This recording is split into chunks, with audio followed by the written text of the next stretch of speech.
நம்முடைய டாக்டர் கருணாநிதி அவர்கள் தலைவராக இருந்தபோது, தமிழகத்தினுடைய முதலமைச்சராக இருந்தபோது 1974-76 அவர் விலகுவதற்கு முன்பாக இதை கொடுத்து விட்டார்கள் என்ற செய்தி. அதாவது திரு இந்திரா காந்தி அவர்கள் இந்த கச்சத்தீவை நமக்கு எதுக்கு, இது ஒரு ராக் தானே, கொடுத்துடலாமே அப்படின்னு நினச்சி கொடுத்த போது இந்த ராக்கை நாம் கொடுத்துடலாம் அப்படின்னு 1960க்கு இந்த இஷ்யூ கிளம்பித்து 1974 சினிமாவோ பண்டார நாயக்கா இந்திரா காந்தி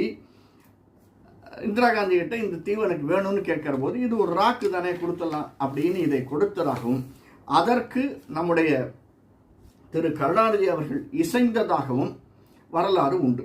ஸோ இதை கொடுத்தது ஒரு பார்ட்டி, காங்கிரஸும் டிஎம்கேவும். ஆனால் இது என்ன ஆகுதுன்னா, இதையெல்லாம் மறந்து